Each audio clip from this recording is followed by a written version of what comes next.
Welcome, Morton audience, to Geek Salad's Retro Movie Reviews from the Geek Salad Podcast. I'm Andy. I'm Mike. And today we are back from a 2-week break because June sucks, man. This has just been the worst month. Starting with my grandmother dying. And then I had to work, and I was in Tech Week for my show. And I had a production meeting for my next show. So I'm busy. Yeah. But we are back. We're trying to cobble something together for our June reviews, and we decided that because summer is the month of is the season for movies. Why not look at some of the movies that are coming out and talk about some of Furiosa, a Mad Max saga movie was released. Did not do well at the box office, even though positive reviews for the most part. I know a few people who did not like it at all. So I'm like, yeah. In all fairness, though, not many movies have been really blowing it up at the box office lately. No. And that actually goes for the movie we're talking about tonight, Mad Max Fury Road. This was not a huge hit when it came out. However, it is a cult classic. And I know I watched it like when it first came out. Last night was the first night you watched it. So the floor is yours, my friend. Well, I'm not going to get many fans from this, but wasn't the biggest fan of this movie. Okay. Honestly, for me, the second half of the movie was much better than the first. Mm-hmm. But yeah, for me, what's weird is like this movie, it gets like huge praise for like the very stylized action. Yeah. And that's what killed the movie for me. Okay. It was just the action was too stylized. It was like, hey, look at what we can do. It was like, yeah, but why are you doing it? What does it serve the story? Does it do anything for the movie? No, it's just like, hey, look at what we can do. No, I think that like with that, it goes to show the size of Immortan Joe's army, and the different types of soldiers that he had. Yes, I mean this movie is a lot of spectacle. Yeah, and a lot of practical effects spectacle at that. Yeah, like the whole scene where like Max is like trying to escape and it kept doing that like these weird like close-ups and like falling around and the weird like occasionally shots of flashbacks and it just dude. Slow down. Tell your editor to chill a little bit. Yeah. Let me follow the story a little bit. That's actually that is the staple of the Mad Max series. Which is why I've never been a fan. I saw the first Mad Max a very long time ago and it bored me to tears. I never saw another one. It is boring. The series really picks up with Road Warrior. Yeah, the only thing about Road Warrior I've seen is the South Park parody of it. Okay. And I've seen Just walk away. You can end all of this right now. Just walk away. Dude, he's pretty good. Just give us the gasoline. I mean, this one is interesting because for the most part, it is the fight for survival, the fight for gasoline and all that fun stuff. Well, and so much a fight for gasoline is more of a fight to escape. Yeah, and that's what this movie was. The resource was that Immortan Joe was looking to breed the perfect child because the 3 children that he had were all imperfect. Yeah, and there was the little baby guy with the beard. Yep. There was his like stupid ass like Rick, former WWE wrestler Nathan Jones. Yes. Okay. The guy sucked so badly that he was billed for a WrestleMania match that he never actually showed up for. Yeah. And then there was another guy, but they're all weak. They're all, and that's the thing is that he was looking for, and that's why that whole thing about I had a brother and he was perfect in every way, because that's the commodity in this movie. It's not, it's not child labor. It's not gas. It's, your legacy. Right. In fact, they don't even seem to care too much about the water and the gas. No, well, the water is more the, that's what he's holding over everybody. That's what Immortan Joe is holding as his why he can remain in power. Yeah. The fact that he's got all of those, and I had to do some reading on this because the movie doesn't do a good job explaining, like all of the bald, they're all like children, young adults who have cancer because of the radiation. That's what's causing them to become pale. That's what's causing them to be bald. That's why when they refer to Nux as having a half-life, he's past his half-life. That's what it is. So these guys are looking. Bless you. Thank you. These guys are looking for something to live for, and that's why Valhalla is so important. They are going to die in service of Immortan Joe, who is their god. That's making their teeth chrome. Yeah, that's more. I mean, you're going to die anyway. You might as well have some fumes while you're at it, right? And was that like a drug, or was that like just paint that they were spraying? I think it was supposed to be their war paint, their version of war paint. Okay, there was a lot about this movie I didn't get. For me, the movie really didn't start taking off. I'll be back. 1 second. Okay, sure. Yeah, the movie for me just did not start taking off until Furiosa and Max actually kind of met and started sort of working together, and then like their relationship, that's what really kind of started cluing me into the movie, and that really doesn't happen until halfway through. So that's why the first hour with just like the frantic pace and the jump cutting, editing, the just weird camera angles. It's a lot of people love it for that reason. I just did not get it. Oh, hey, Kurt.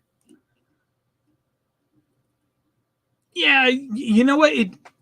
More power to you. I'm glad you like it, and I can see why people would like it. It's just, yeah, I literally, this is only the second George Miller movie I've ever seen. The other one being Mad Max. Never saw any of the other ones he's ever done. And quite frankly, after seeing this and the original Mad Max, I don't really care to see any more of the stuff he's done. Don't get me wrong, the second, I have no idea what the hell that was. Sorry about that. That was weird. The second half of the movie, yeah, that'll do, pig. Nah, I've heard it's a really good movie, but so far he's not batting very good average for me. So, and I hope they'll use that right, because I really don't like baseball. I don't want to follow that. Hey, hello. Sorry about that. Did you go Huff and Chrome again? Yes, I did. Okay, cool. To Valhalla. Well, fortunately, Kurt was here to hang out with me. Oh, well, that's cool. Sorry about that. Yeah, no, it's here's Kurt's messages. Yeah, it's a slow burn, and that's the thing. I feel like it is a slow burn, even though it's just like the second I saw the doof, the guitar player, the doof warrior is just like, the second I saw this guy like being suspended playing guitar with flames that shot out of him, I'm like, I'm in. Yeah, that's in. That's the weird thing about that too, because he did stand out to me. When I first saw him, like, oh, that's kind of cool. The more I saw him, the more I'm like, okay, I am over this. But at the end, when they're having the fight around him, I'm like, dude, just get rid of him. I don't care. Yeah. Well, that guitar like that's awesome as I see it. I felt like he was used sparingly enough. I did love that thing though, where they're all kind of like they're revving their engines, and he's just there like, dang, dang, dang, dang. And I'm like, yes, perfect. And then like as they're racing along, and they just hear it, and like, oh, there they are. Dude, shut the fuck up. I mean, yeah, it is, but to Kurt's point though, it's a slow burn. It is a very slow burn, but one I didn't mind experiencing. I felt like there was a lot of stuff in there, and the beauty is that this is not Max's movie. This is Furiosa's movie. Yeah, and honestly, like I started saying, well, when you were away, the movie really didn't start taking off for me until Max and Furiosa met up and sort of started working together, and the progression of their relationship, I thought that was the best part of the movie for me. Yeah.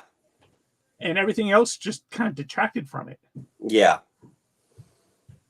I agree with that. And this weekend, this movie came out. It was weird. So because Pitch Perfect 2, and you can tell.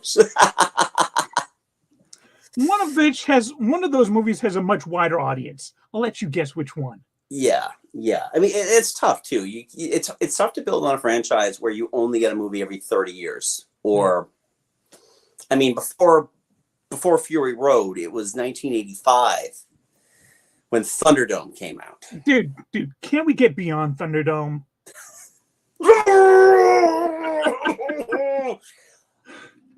We absolutely did not plan that. Don't worry about it. Yeah, no, it's tough because I understand where you're coming from. I know, like, Derek Jones does not like this movie. Yeah, Derek from the Midnight Myth does not like this movie, and I actually get where you're coming from as well, because like I can see why people would like it. It is so stylized that it is absolutely something that people can glom onto. It's just that's too stylized for me. That's cool, and not holding it against you for that, as you're not holding against me for liking the movie. And what's weird is like there are movies where they can be really stylized and I can really get into it. It's like it's like something like the Lego Movie, where it's got like a really frantic pace. It's got really stylized, but for some reason it was really clicking with me. And a lot of that is because it was very self-aware, and this movie is a different type of self-aware. Yeah, fair. But you know, it's fun. I enjoyed this. Yeah. And you know what? That second half of the movie, though, like from when after they get rid of Knox and then he eventually comes back, which like his connection with that, I cannot for the life of me remember the names of any of the wives. So no, even though one of them was Zoe Kravitz, and one of them was Riley Keough. Yeah. In fact, and it took me 3 views to remember that was Nicholas Hoult. I caught that one right away. Yeah. But the relationship between Knox and Riley Keough's character, I really like that one. Yeah, I thought it was very sweet. And the relationship between I think it was Zoe Kravitz and the Keeper of the Seeds. Yeah, I thought that was really cute as well. There were a lot in that second half of the movie that I really liked.